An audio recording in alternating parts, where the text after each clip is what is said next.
ரிஷபராசி சொந்தங்களுக்கு எல்லாமே இந்த 2026 இந்த ஜூலை மாதம் வரக்கூடிய இந்த ஜூலை மாதம் எப்படி இருக்க போகுது. அதாவது உங்களுக்கு பார்த்தீங்கன்னா சில இடங்களில் அதிரடி லாபமும் சில இடங்களில் கொஞ்சம் பொறுமையாக தான் போகணுங்கிற ஒரு எச்சரிக்கை கலந்த ஒரு கலவையாக தான் இந்த மாதம் இருக்க போகுதுன்னு சொல்லலாம். ஆனால் தொழில் வளர்ச்சியோ அதே மாதிரி ஒரு வேலையிலையோ குடும்பத்திலே பார்த்தீங்கன்னா ரொம்ப அருமையாக இருக்கிறதுக்கான வாய்ப்புலாம் இந்த நேரம் இருக்குது. பண வருமானம்லாம் இந்த நேரம் இருந்தால் கூட கொஞ்சம் ஒரு சில விஷயத்தில் கவனம் கொடுக்கணுங்க. இந்த செலவு விஷயத்துலையும் சரி, ஒரு தொழில் தொடங்குறீங்கன்னா அந்த கணக்கு வழக்குலையும் சரி, இந்த நைட் டைமில் தூங்குறீங்க பார்த்தீங்களா, அந்த தூக்கத்தில் எல்லாமே இந்த நேரம் கொஞ்சம் சரியாக நீங்கள் எடுத்துக்கிறது பரவாயில்ல. மற்றபடிலாம் பார்த்தீங்கன்னா இந்த நேரம் உங்களுக்கு வீடு கட்டுறதோ கல்யாண யோகமோ வண்டி வாகன யோகமோ அதெல்லாம் அருமையாக இருக்குது. உங்கள் உடம்பு நிலையிலையும் குடும்பத்துக்காரங்க ஆரோக்கிய விஷயத்துலையும் கொஞ்சம் கவனம் கொடுத்துக்க பாருங்கள். தொடர்ந்து பார்த்தீங்கன்னா ரிஷபராசிக்காரங்களுக்கு இந்த ஜூலை மாதம் எதெல்லாம் உங்களுக்கு தொடர்ந்து நீங்கள் சாதகமான பலனை பெற போகிறீங்க, எதெல்லாம் நீங்கள் கவனம் கொடுத்துக்கணும், இந்த நேரம் நீங்கள் செய்ய வேண்டிய வழிபாடு பரிகாரம்லாம் என்னென்ன, இதை பற்றி தான் இந்த பதிவில் நாம் பார்க்க போகிறோம். அதுக்கு முன்னாடி நீங்கள் இந்த சேனலுக்கு புதியவராக இருந்தால் இந்த சேனலை சப்ஸ்கிரைப் பண்ணிவிட்டு ஒரு லைக்கும் பண்ணிவிட்டு பின்தொடர்ந்து வாங்க பார்க்கலாம். மேலுமே இந்த வீடியோ பதிவை எந்த மாவட்டத்திலிருந்து நீங்கள் பார்க்குறீங்கிறத மறக்காமல் சொல்லிட்டு போங்க. உங்கள் வாழ்க்கையில் பல்வேறு விதமான பிரச்சனைகளை நீங்கள் சந்திக்கக்கூடிய நபராக இருக்கிறீங்கன்னா, ஜோதிட ரீதியாக தீர்வு காணும் நீங்கள் விருப்பப்படுறீங்கன்னா டிஸ்கிரிப்ஷனில் தொலைபேசி எண் கொடுக்கப்பட்டு இருக்கு.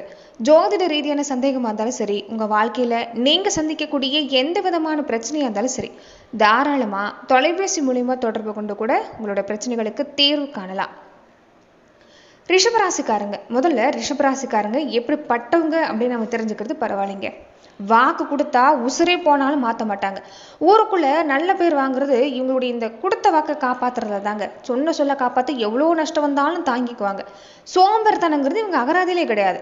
குடும்பத்தை கரை சேர்க்கணும், 4 காசு சம்பாதிக்கணும், கௌரவமாக வாழணும்னு மாடு மாதிரி உழைக்கிறவங்க இவங்க தாங்க. இந்த காசு பண்ணலாம் இவங்களுக்காக இல்லை, வரக்கூடிய எதிர்காலத்தில் தன்னுடைய சந்ததி தன் குடும்பத்தில் இருக்கக்கூடியவங்க யார்கிட்டையும் போய் கையேந்து நிற்கக்கூடாதுங்கிற ஒரே ஒரு எண்ணத்துக்காக தான் இந்த காசு சம்பாதிக்கிறதுல கொஞ்சம் அதிகப்படியான அக்கறை கொண்டவங்களா இருப்பாங்க. சீக்கிரம் கோவம் வராதுங்க, ஆனால் பொறுத்து பார்த்துக்கிட்டா போயிட்டே இருப்பாங்க. ஆனால் ஒரு தரம் கோவப்பட்டான்னு தெரியுங்க, அப்படியே கத்துனாங்கன்னா இடி இடிச்ச மாதிரி தான் இருக்கும். சுற்றி இருக்கிறவங்க அத்தனை பேர் அட்ரஸ் இல்லாமல் ஓடிடுவாங்க. அந்தளவுக்கு கோவம் வரும். இந்த சாது முரண்டா காடு போலாதுன்னு சொல்லுவாங்களே, அந்த மாதிரி. காசு இருக்குதோ இல்லையோ 4 பேருக்கு முன்னாடி தலை குடிக்க மாட்டாங்க. இவங்க சுயமரியாதை யாராச்சும் சீண்டி பார்த்தா அவங்க வாழ்க்கையில் பக்கத்தில் கூட சேர்த்திக்க மாட்டாங்க. அதுவும் பொண்ணுங்களாக இருந்தால் அந்த பூமாதேவி மாதிரி அவ்வளோ பொறுமை இவங்ககிட்ட இருக்கும். குடும்பத்தில் வர்ற கஷ்ட நஷ்டம் வெளியே காட்டிக்காம மனசுக்குள்ளேயும் வச்சுக்கிட்டு வீட்டை வந்து பக்குவமாக நடத்துவாங்க. காசை எப்படி சேர்த்தணும், எப்படி செலவு பண்ணணும்னு இவங்களுக்கு எல்லாமே அக்கு ராணி வர தெரியும். இவங்க கையில் காசு கொடுத்தா எப்பயுமே பார்த்தீங்கன்னா, அதாவது காஞ்ச மாடாக இருந்தாலும் கறவை மாடாக மாற்றுற ஒரு எண்ணம் உங்ககிட்ட இருக்குங்க. கணவன் மேலேயும் சரி, பிள்ளைங்க மேலேயும் சரி, அள்ளி கொடுக்குற பாசம் அதிகம். ஆனால் தப்புன்னு வந்துட்டா தட்டி கேட்கவும் தயங்க மாட்டாங்க. வீட்டில் இவங்க தான் ஒரு சைலண்ட்டாக இருந்தாலும் கொஞ்சம் ஆக்டிவாக இருக்கிறவங்கன்னு கேட்டிங்கன்னா இவங்க தான். இவங்களை நம்பி ஒரு ரகசியத்தை சொன்னால் அது எப்பயுமே இவங்க மனசில் தான் இருக்கும். என்றைக்குமே அது வந்து வெளியே வராது. அந்த அளவுக்கு ரொம்ப விசுவாசமானவங்கன்னு கேட்டீங்கன்னா இவங்க தான். தங்கத்தை உருக்கினாலும் மாற்ற குறையாத மாதிரி காலம் எவ்வளோ சோதிச்சாலும் இந்த 2 பேர் ஆணாக இருந்தாலும் சரி பெண்ணாக இருந்தாலும் சரி தங்களுடைய நல்ல குணத்தை என்றைக்குமே மாற்றிக்காத அக்மார் தங்கமான மனுஷங்க யாருன்னு கேட்டிங்கன்னா இந்த ரிஷபராசிக்காரங்க தான். இப்படிலாம் இருக்கக்கூடிய ரிஷபராசி அன்பர்களுக்கு என்னென்னா, கொஞ்ச காலம்னு சொல்கிறத விட ரொம்ப நாளாகவே பார்த்திங்கன்னா குடும்பத்துலேயும் சரி வெளியிலையும் சரி ஏகப்பட்ட மன போராட்டம். நீங்கள் யாருக்காக உழைக்கிறீங்களோ, யாருக்காக ஓடி உழைக்கிறீங்களோ அவங்க கேட்குற கேள்வி தாங்க உங்களுக்கு இந்த நேரம் பார்த்தீங்கன்னா கொஞ்சம் மனசு அப்படியே கசக்கி பிடிதுன்னு சொல்லலாம். நீங்கள் எனக்கு என்ன செஞ்சேன்னு அசால்ட்டாக ஒரு வார்த்தை கேட்டுடுறாங்க. உங்கள் மனசு அப்படியே சுக்குநூறாக உடைஞ்சு போயிடுது. வெளியில் யாருக்கும் தலை வணங்காத நீங்கள் வீட்டுக்குள்ளே பார்த்தீங்கன்னா ரொம்ப பாசமாக பார்த்துக்கிறதுல இருக்கிறீங்க. உங்களுக்கு உங்கள் மேலேயுமே உங்கள் வாழ்க்கை துணைக்கு பாசலாம் இல்லாமலாம் இல்லை. ஆனால் வார்த்தையால் இந்த நேரம் வந்து நீங்கள் அந்த அன்பை வெளிப்படுத்துறது இல்லை. நீங்கள் எதிர்பார்க்குறது எல்லாமே என்ன டயர்டாக இருக்கிறீங்களா, உங்களுக்கு ஏதாவது வேணுமான்னு கேட்குற ஒரு கேள்வி மட்டும்தான். எப்படி இருக்கிறீங்கன்னு உங்கள் மனசை பார்த்து உங்களை பற்றி ஒரு ஆறுதலாக 4 வார்த்தை கேட்குறது மட்டும்தான் உங்களுக்கு இந்த நேரம் தேவைப்படுத்த தவிர காசு பணங்கிறது பெருசாக இல்லை. பெரும்பாலும் இந்த நேரம் என்னென்னா மனசில் இருக்கிறத கொஞ்சம் வெளியே கொண்டு வர பாருங்கள். வீட்டில் இருக்கக்கூடியவங்ககிட்ட சொல்கிறது தப்பில்லை. வெளியில் அன்பை தேடுறதை விட வீட்டில் இருக்கக்கூடியவங்ககிட்ட நீங்கள் சொல்லிக்கிறது பரவாயில்ல. அன்புக்காக ஏங்குறீங்க. ஆனால் என்னன்னு பார்த்தீங்கன்னா அந்த சிங்க குணம், அந்த சுய மரியாதை பார்த்தீங்கன்னா கொஞ்சம் தடுக்குது. அன்பை யாருக்கிட்டையும் நம்ம வந்து பிச்சை கேட்கக்கூடாது, அவங்களாவே புரிஞ்சுக்கணும்னு தோணுது. உங்களுக்கு நினைக்கிறீங்க நாமையும் போய் கெஞ்சணும்னு. ஆனால் மனசுக்குள்ளேயே அழுதுகிட்டு இருக்கிறது இந்த நேரம் என்னென்னா வெளியில் வந்து காட்டிக்கிறது இல்லை. ஒன்றும் தெரியாத மாதிரி உம்முன்னு உட்காந்துக்கிறீங்க. ஆனால் என்னென்னா இது கொஞ்சம் மன ரீதியான பாதிப்பு உங்களுக்கு கொடுத்துக்கிட்டு இருக்குதுன்னு சொல்லலாங்க. மனசு தளர விட்டுட்டு, அதே மாதிரி இந்த சோர்ந்து போய் உட்காந்துருக்கிறத விட்டுட்டு, இந்த நேரம் என்னென்னா நீங்கள் கொஞ்சம் உங்கள் கடமை உங்கள் பாசங்கிறது கொஞ்சம் அதிகம் தான், அதெல்லாம் பாராட்டி ஆகணுங்க. எவ்வளோ கஷ்டம் வந்தாலும் தன்னை சார்ந்தவங்க ஏமாந்து போகக்கூடாதுங்கிறதுக்காக ரொம்ப பாடுபடுறீங்க. அதெல்லாம் பார்த்தீங்கன்னா இந்த நேரம் அருமையாக தான் இருக்குது. அதாவது ஒரு விஷயம், நீங்கள் வந்து ஆலமரம் மாதிரி, ஆலமரம் எல்லாமே பறவைகளுக்கு நிழல் தரும், பழம் தரும். ஆனால் அது எந்த பறவையாவது ஆலமரத்துக்கு நன்றி சொல்லுதா? இல்லை இல்லை. அந்த மாதிரி இந்த நேரம் இன்னும் நம்ம உங்கள் வளர்ச்சியெல்லாம் பார்த்தீங்கன்னா இந்த நேரம் அருமையாக இருக்குது. உங்கள் வீட்டில் இருக்கக்கூடியவங்களோ வெளியிலையோ சொந்தக்காரங்க உங்கள்கிட்ட அன்பு காட்டலாம் பரவாயில்ல, விட்டு தள்ளுங்க. உங்களை நீங்கள் நேசிக்க ஆரம்பிச்சிட்டாவே உங்கள் சுயமரியாதை உங்களை தடுக்குது பார்த்தீங்களா? அது உங்கள் சொத்து தான். ஆனால் வீட்டில் பொறுத்த வரைக்குமே இந்த நேரம் அதிகமாக கொஞ்சம் இந்த விஷயத்தெல்லாம் பார்க்க வேண்டாம். கொஞ்சம் மனசில் இருக்கிறது வெளிப்படுத்த பாருங்கள், ரொம்ப அருமையாகவே இருக்குது. நாளைக்கு என்ன நடக்குமோ அப்படின்னு இன்றைக்கி இருக்கிற நிம்மதிக்கு எடுத்துக்காதீங்க. ஏன்னா உழைப்பு உங்களுக்கு அதிகமாக இருக்கும். உழைப்பு கொடுக்கறதுக்கு நீங்கள் என்றைக்கும் தயங்கினதில்லை. அதனால் இந்த நேரம் பார்த்தீங்கன்னா லட்சுமி கடாட்சம் நிறைந்திருக்கக்கூடிய ஒரு நேரமாக தான் இருக்குதுன்னு சொல்லலாம். நீங்கள் நினைக்கிற அளவுக்கெல்லாம் பாதிப்புங்கிறது இல்லை, அருமையாக இருக்குது. கையில் காசு நடமாட்டெல்லாம் நல்லா இருக்குது. வராது நினச்ச கடலாம் கூட வரும். ஆனால் என்னென்னா வரவுக்கு ஏற்ற மாதிரி கொஞ்சம் செலவு பண்ணிக்க பாருங்கள். இந்த நேரம் ராகுவோட அமைப்பு, கேதுவோட அமைப்பு, சந்திரனோட அமைப்புலாம் பார்த்தீங்கன்னா உங்களுக்கு எல்லாத்துலேயுமே சாதகமாக இருந்தால் கூட மனசில் நிறைய ஆசையை தூண்ட வைப்பாங்க. கொஞ்சம் பார்த்தீங்கன்னா அந்த விஷயத்தில் மட்டும் கவனம் கொடுத்துக்க பார்க்கணுங்க. பெருசாக எந்த ஒரு விஷயத்தையும் இந்த நேரம் செய்கிறது வேண்டாம். அதாவது ஒரு முதலீடு போடுறீங்கன்னா கூட இந்த நேரம்லாம் கொஞ்சம் பார்த்து பக்குவமாக தான் இருக்கணும். உங்களுக்கு தொழில் வாய்ப்பெல்லாம் அருமையாக தான் இருக்குது, வருமானம் வரதுக்கெலாம் வாய்ப்பு இருக்குது. ஆனால் அளவாக அந்த நேரம் செஞ்சுக்க பாருங்கள். ஏன்னா நம்ம மனசை வந்து நம்ம பக்குவப்படுத்திக்கிட்டாலே நம்ம வாழ்க்கை இந்த நேரம் பக்குவமாக மாறிடும். உங்களுக்கு இந்த நேரம் பார்த்தீங்கன்னா வண்டி வாகன யோகம்லாம் இருக்குது. புதுசாக தொழில் வியாபாரம் தொடங்குறதுக்கெலாம் வாய்ப்பு இருக்குது. ஆனால் உங்களுக்கு தெரியாத புது தொழிலில் இறங்கக்கூடாது. பெரிய தொகையை கடனாக வாங்கி முதலீடு செய்யக்கூடாது. கூட்டு தொழில் ஆரம்பிச்சிங்கன்னா பண விஷயத்தெல்லாம் கொஞ்சம் பக்காவாக அந்த கணக்கு வழக்கெல்லாம் பார்த்து எழுதி வச்சுக்கிறது பரவாயில்ல. புதுசாக கடை வைக்கிறதுக்கோ தொழில் தொடங்குறதுக்கோ காலம் நல்லா தான் இருக்குது. அனுபவம் இல்லாத விஷயத்தில் இறங்க வேண்டாம். வண்டி வாகன யோகம்லாம் இருக்குது. புதுசாக 2 வீலரோ காரோ வாங்கணும்னு நினச்சிங்கன்னா தாராளமாக வாங்கிக்கலாம். வச்சிருக்கிற பழைய வண்டி அடிக்கடி ரிப்பேர் ஆகுதுன்னா கூட இந்த நேரம் பார்த்தீங்கன்னா கொஞ்சம் காசு கரையும், கொஞ்சம் வண்டி மாற்றணும்னு நினச்சிங்க மாற்றிக்கோங்க. வண்டி ஓட்டுறப்ப இந்த ஃபோன் பேசிட்டு போகிறது, வேகமாக போகிறது இதெல்லாம் கொஞ்சம் தவிர்த்துக்கணும், நிதானமாக போகணும். ரொம்ப அவசியம் இல்லைன்னா இந்த நடுராத்திரியில் வண்டி ஓட்டுறதெல்லாம் கொஞ்சம் தள்ளி போடுங்க. அதே மாதிரி இந்த கல்யாண யோகம், குழந்தை பாக்கியெல்லாம் இருக்குதான்னு பார்த்தீங்கன்னா தட்டி போயிட்டே இருந்த கல்யாண பேச்சுவார்த்தை எல்லாமே இந்த நேரம் நல்லபடியாக முடியும். வீட்டில் நீ வந்து கொஞ்சம் நிறைய பேருக்கு பார்த்தீங்கன்னா ஒரு எதிர்ப்பாக இருந்திருக்கும். வயசுக்காரவங்களாம் இந்த நேரம் கொஞ்சம் காதல் வந்து இருக்குதுல்ல, அந்த காதல் கைகூடி வரதுக்கான நேரம் தான். பெரியவங்க வந்து பச்சை கொடி காட்டுவாங்க. சீக்கிரமாகவே திருமணம் நடக்கிறதுக்கெல்லாம் சான்ஸ் இருக்குது. குழந்தை பாக்கி இல்லாதவங்களுக்கு கூட நல்ல ஒரு டாக்டர்கிட்ட பார்த்துக்கிட்டு வந்தீங்கன்னா அருமையாக இருக்குங்க. குலதெய்வாரலும் இந்த நேரம் இருக்கிறதால சீக்கிரமாக நல்ல செய்தி கிடைக்கும்.